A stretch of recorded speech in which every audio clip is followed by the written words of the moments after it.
Cinema వేస్తే hero friend నువ్వేరా అన్నాడు. నిన్న నమ్మలే.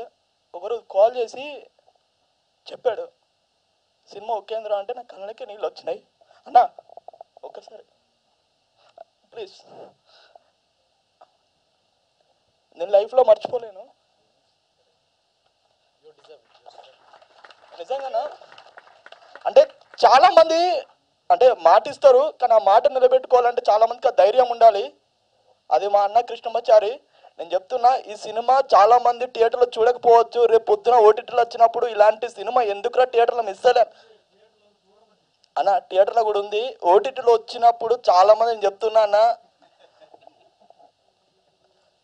Recently preview వేశారన్న. ఫస్ట్ ప్రివ్యూ వేసినప్పుడు ఫస్ట్ ప్రివ్యూ నేను చాలాసార్లు అడిగా సినిమా చూపించావా అన్న అంటే, లేదురా మొత్తం అయిపోయాక చూపిస్తా అది అని చెప్పి అన్నారు.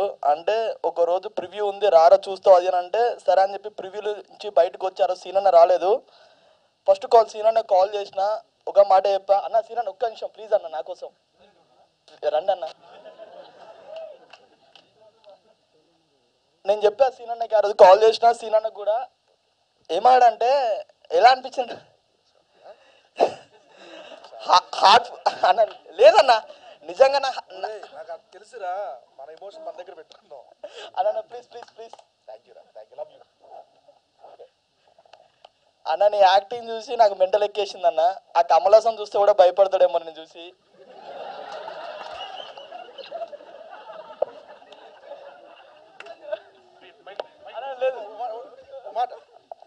సారీ అండి, దయచేసి కమల్ హాసన్ గారి అభిమానులందరికీ, హార్డ్ కోర్ ఫ్యాన్స్ అందరికీ కాళ్ళు మొక్కి మరి నేను క్షమాపణలు కోరుతున్నాను.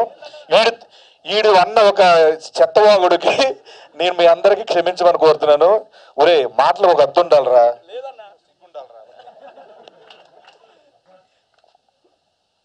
అన్న థ్యాంక్ యూ సో మచ్ నాకు ఈ అవకాశం ఇచ్చినందుకు.